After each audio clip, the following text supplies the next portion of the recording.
கிழக்கு பல்கலைக்கழகத்துள் அனுர அரசின் ரகசிய நகர்வுகள் முறியடிப்பு. உள்ளூராட்சி மன்ற தேர்தல் வேட்பாளர்களுக்கு விடுக்கப்பட்டுள்ள எச்சரிக்கை. இணைந்து பயணிக்க உள்ள KV தவராசா மற்றும் கஜேந்திரகுமார். சுமந்திரனின் ஆதிக்கத்தால் தமிழரசு கட்சி குருவிச்சை பிடித்த மரமாகவே உள்ளது ஜோதிலிங்கம். உள்ளூராட்சி சபைகளில் ஆட்சி அமைக்கும் போது தமிழ் தேசிய கட்சிகளுடன் இணைந்து ஆட்சி அமைப்போம் சத்தியலிங்கம். கிளிநொச்சியில் 37 குடும்பங்களே இன்னும் மீள்குடியேற வேண்டிய தேவை உள்ளது மாவட்ட அரசாங்க அதிபர். கனேடிய வரலாற்றில் அதிமுக்கிய அமைச்சராக நியமனம் பெற்ற ஈழத்தமிழர். கரச்சி பிரதேச சபையினால் புதிதாக கட்டப்பட்ட கடைகளுக்கு கோரப்பட்ட விலைமனு கூறலை இடைநிறுத்தி வைக்குமாறு கிளிநொச்சி மேல் நீதிமன்றம் உத்தரவு.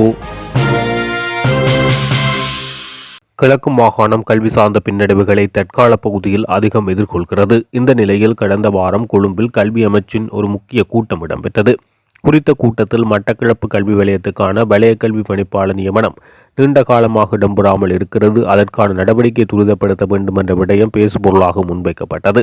இது இவ்வாறு இருக்க கிழக்கு பல்கலைக்கழகத்தினுடைய பேரவை உறுப்பினர்கள் பெரும்பாலானோர் நாட்டினுடைய பெரும்பான்மை இனத்தவர்களைச் சேர்ந்தவர்கள் என்ற உத்தியோகபூர்வ தகவல்கள் அறிய கிடைக்கப்பட்டது.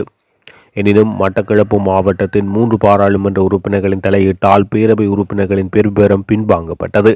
அந்த வகையில் தேசிய மக்கள் சக்தியினுடைய பல்கலைக்கழக தரப்படுத்தலில் கிளீன் ஸ்ரீலங்கா செயற்படுத்தப்படுவதாக பார்க்கப்படுகிறது. குறிப்பாக பேரவை உறுப்பினர்களுடைய நியமனம் பாராளுமன்ற உறுப்பினர்களுடைய தலையீட்டால் தடுத்து வைக்கப்பட்டுள்ளதுடன் இதற்கு நீதி நிலைநாட்டப்படும் என எதிர்பார்க்கப்படுகிறது.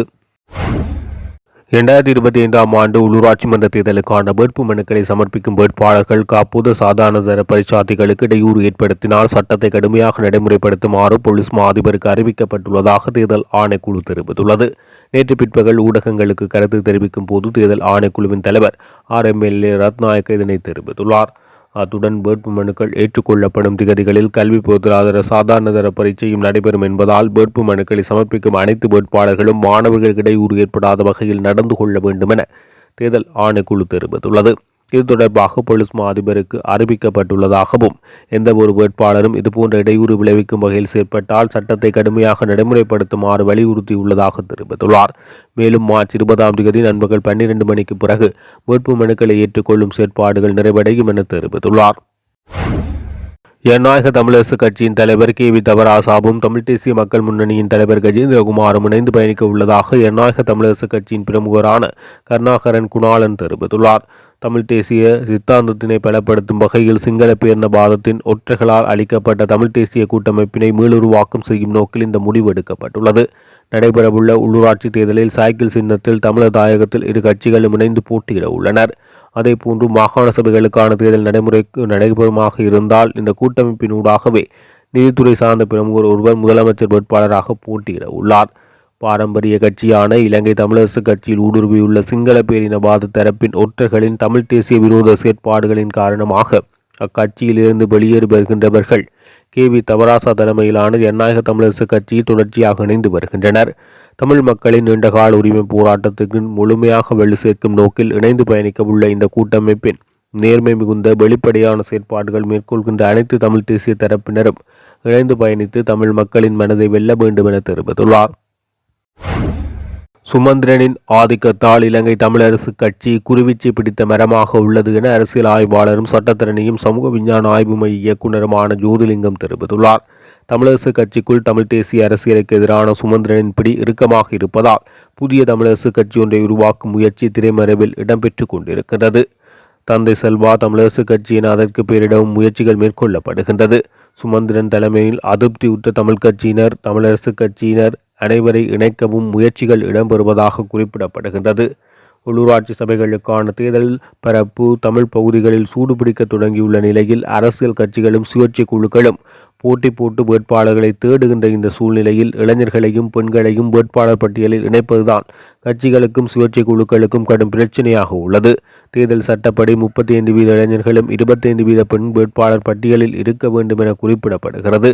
தேர்தல் அணி சேர்க்கைகளுக்கான முயற்சிகளும் மும்முரமாக இடம்பெறுகின்றது. ஆனால் உறுதியான தீர்மானங்கள் இன்னமும் வெளிவரவில்லை என தெரிவித்துள்ளார். நடைபெறவுள்ள உள்ளூராட்சி தேர்தலில் வல்வெட்டித்துறை நகர சபையில் போட்டியிடும் சுயேட்சை குழுவுக்கு ஆதரவு வழங்க உள்ளதாக தமிழ் மக்கள் கூட்டணியினர் தெரிவித்துள்ளனர். தமிழ் மக்கள் கூட்டணியினர் யாழ் மாநகர சபை முதல்வர் வேட்பாளர் சட்டத்தரணி மணிவண்ணன் தலைமையிலான அணியினர் யாழ்ப்பாணத்தில் வல்வெட்டித்துறை நகர சபை தவிர்ந்த ஏனைய உள்ளூராட்சி சபைகளான 16 சபைகளுக்குமான கட்டுப்பணத்தை செலுத்தினர். வல்வெட்டித்துறை நகர சபையில் போட்டியிட உள்ள சுயேட்சை குழு ஒன்றுக்கு தமது ஆதரவை வழங்க உள்ளதாக தமிழ் மக்கள் கூட்டணி தெரிவித்துள்ளது.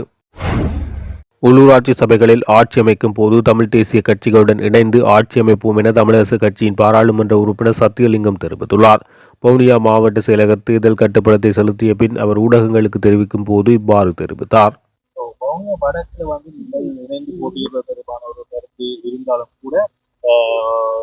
ஜனநாயக தமிழ் தேசிய கூட்டணியில் தனித்தனியாக அதை கட்டுப்பணத்தை செலுத்தியிருக்கிறீர்கள். அதை சேர்ந்து பயணிப்பது தொடர்பாக வவுனியா வடக்கு சாத்தியம் இல்லை, எல்லா சபையிலுமே சேர்ந்து பயணிக்கக்கூடிய சாத்தியம் இன்னும் இருக்கிறது. நாங்கள் எங்களுடைய மத்திய குழுவில் 2 தீர்மானங்கள் எடுத்து நாங்கள் முதலாவது ஒரு சின்னத்தின் கீழே சேர்ந்து செயல்படுறது.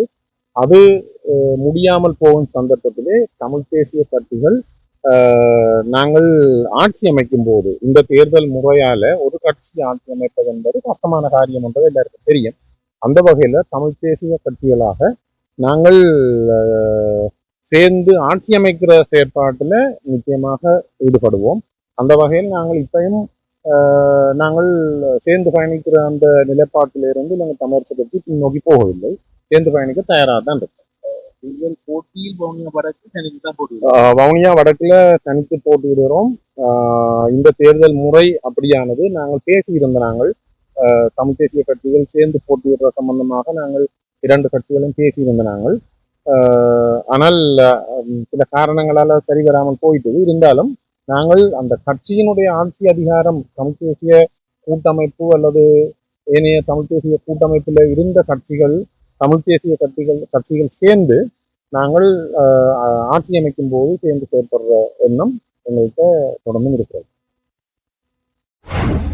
மாவட்டத்தில் 97.2 வீதமான நிலப்பரப்பில் இதுவரை கன்னிவெடிகள் அகற்றப்பட்டுள்ளது. 2.7 வீதமான நிலப்பரப்பில் கன்னிவெடிகள் அகற்ற வேண்டிய தேவை உள்ளது. பச்சிலைப்பள்ளி பிரதேச செயலாளர் பிரிவின் முகமாலை கிராம அலுவலர் பிரிவில் குறித்த 2.7 வீதமான பகுதிகள் அகற்றப்படாமல் உள்ளது என தெரிவித்துள்ளார். அவர் மேலும் தெரிவிக்கையில், எங்களுடைய மாவட்டத்திலே 72.5 மில்லியன் ஸ்கொயர் மீட்டர் பிரதேசத்திலே மிதிவெடி அகற்றப்பட வேண்டியிருந்தது. தற்போது 70 மில்லியன் ஸ்கொயர் மீட்டர் அளவிலே அகற்றப்பட்டிருக்கின்றது. இன்னும் 2 மில்லியன் ஸ்கொயர் மீட்டர் அளவிலான நிலப்பரப்பை மிதிவெடி அகற்றப்பட வேண்டியதாக காணப்படுகிறது. கிளிநொச்சி மாவட்டத்திலே போர் காரணமாக இடம்பெயர்ந்து இதுவரை மீள்குடியேற்றம் செய்யப்படாமல் மீள்குடியேற்றத்துக்காக 37 குடும்பங்கள் காத்திருக்கின்றார்கள். அவர்களுடைய மீள்குடியேற்றத்துக்கு தடையாக அவர்களுடைய வாழிடங்களிலே காணப்படுகின்ற மைன்ஸ் மிதிவெடிகள் பிரச்சனையாக இருக்கின்றது. அந்த வகையிலே எங்களுடைய மாவட்டத்திலே இதுவரை அன்னளவாக 97.2 வீதமான பிரதேசங்களிலே மிதிவெடி அகற்றப்பட்டு விட்டது. இன்னும் 2.7 வீதமான பிரதேசங்கள் தான் மிதிவெடி அகற்றப்படாமல் இருக்கின்றது. அதற்கான செயற்பாடுகளை பல்வேறு அரசு சார்பற்ற நிறுவனங்கள் மேற்கொண்டு வருகின்றனர். அந்த வகையிலே முக்கியமாக எங்களுடைய மாவட்டத்திலே பளை பிரதேச செயலர் பிரிவிலே முகமாலை பிரதேச கிராம சேவையாளர் பிரிவிலே தான் இந்த நிலை காணப்படுகின்றது. நாங்கள் இந்த வருடத்திலே 2 கலந்துரையாடலை மேற்படி மிதிவெடி அகற்றும் நிறுவனங்களோடு நடாத்தியிருந்தோம். அந்த வகையிலே இப்போது இந்த மிதிவெடி அகற்றுகின்ற வேலை திட்டம் விரைவுபடுத்தப்பட்டிருக்கின்றது. அந்த வகையிலே அவர்கள் இந்த மாதத்தினுடைய இந்த வருடத்தினுடைய 8ஆம் மாத காலப்பகுதியிலே மிதிவெடியினுடைய அகற்றப்பட்ட பிரதேசங்களை எங்களுக்கு கையளிப்பதற்காக சம்மதித்திருக்கின்றார்கள். அந்த இடங்கள் எங்களுக்கு கையளிக்கப்பட்ட பின்னர் இந்த மீள்குடியேற்ற நடவடிக்கையை விரைவுபடுத்தி பூரணப்படுத்துவதற்கு தீர்மானித்திருக்கின்றோம். கனடாவின் நீதியமைச்சராக கரி ஆனந்த சங்கரி நியமிக்கப்பட்டுள்ளார். அத்துடன் அட்டர்னி ஜெனரலாகவும் மற்றும் கிரவுண்ட் இனிஜினல் ரிலேஷன்ஸ் மற்றும் வடக்கு விவகாரங்கள் அமைச்சராகவும் நியமிக்கப்பட்டுள்ளார். நேற்று மார்க் கன்னி தனது முதல் அமைச்சரவை வெளியிடும் ஒரு பகுதியாக இந்த அறிவிப்பு வெளியிடப்பட்டுள்ளது. இது ஒரு வரலாற்று சிறப்புமிக்க நடவடிக்கையாகும். இதன் மூலம் அவர் இந்த பதவியை வகிக்கும் முதல் தமிழ் கனடியராக பெருமையை பெற்றுக்கொள்கிறார். ஒரு வழக்கறிஞர், தமிழ் உரிமைகளுக்காக நீண்ட காலம் வாதிடும் ஆனந்த சங்கரி இலங்கையின் போர்க்குற்றங்களுக்கு நீதி வழங்குவதற்கும் இனப்படுகொலைக்கான பொறுப்பு கூறலுக்கும் அழுத்தம் கொடுப்பதில் முக்கிய பங்கு வகித்துள்ளார். கனடாவின் நீதித்துறை அமைச்சராக ஆனந்த சங்கரி நியமிக்கப்பட்டது கனடாவிலும் உலகளவிலும் தமிழ் சமூகத்துக்கு ஒரு மைல்கல் ஆகும். ஈழத்தமிழ் பாரம்பரியத்தைச் சேர்ந்த ஒருவருக்கு மேற்கத்திய அரசாங்கத்தில் இவ்வளவு மூத்த பதவி வழங்கப்படுவது இதுவே முதல் முறையாகும். பொறுப்பு கூறலுக்காக இலங்கை மீது சர்வதேச அழுத்தம் இருக்கும் ஒரு முக்கியமான நேரத்தில் அவரது நியமனம் இடம்பெற்றுள்ளது குறிப்பிடத்தக்கது. உள்ளூராட்சி தேர்தலில் அனைத்து தமிழ் தேசிய கட்சிகளையும் ஒருங்கிணைத்து தேர்தலில் போட்டியிடுவதற்கான முயற்சிகள் முன்னெடுத்தாலும் சில தமிழ் கட்சிகள் தாங்கள்தான் பெரிய கட்சி என்ற தலைக்கணத்தில் ஒற்றுமைக்கு பங்கம் விளைவித்துள்ளதாக எண்ணாயக தமிழ் தேசிய கூட்டமைப்பின் பேச்சாளர் கோவிந்தன் கருணாகரம் தெரிவித்துள்ளார். உள்ளூராட்சி மன்ற தேர்தலில் போட்டியிடுவதற்கான கட்டுப்பணம் செலுத்தும் நடவடிக்கை அரசியல் கட்சிகளும் சுயேட்சை குழுக்களும் ஈடுபட்டு வருகிறது. இந்த நிலையில் எண்ணாயக தமிழ் தேசிய கூட்டமைப்பினூடாக இம்முறை மட்டக்களப்பு மாவட்டத்தில் போட்டியிடுவதற்கு மட்டக்களப்பு நகரில் உள்ள தேர்தல் அலுவலகத்தில் கட்டுப்பணம் செலுத்தப்பட்டது. எண்ணாயக தமிழ் தேசிய கூட்டமைப்பின் பேச்சாளர் முன்னாள் பாராளுமன்ற உறுப்பினர் கோவிந்தன் கருணாகரம் தலைமையில் இந்த கட்டுப்பணம் செலுத்தப்பட்டது. மட்டக்களப்பு மாநகர சபை உள்ளிட்ட 11 உள்ளூராட்சி சபைகளில் போட்டியிடுவதற்கான கட்டுப்பணம் இதன் போது செலுத்தப்பட்டது.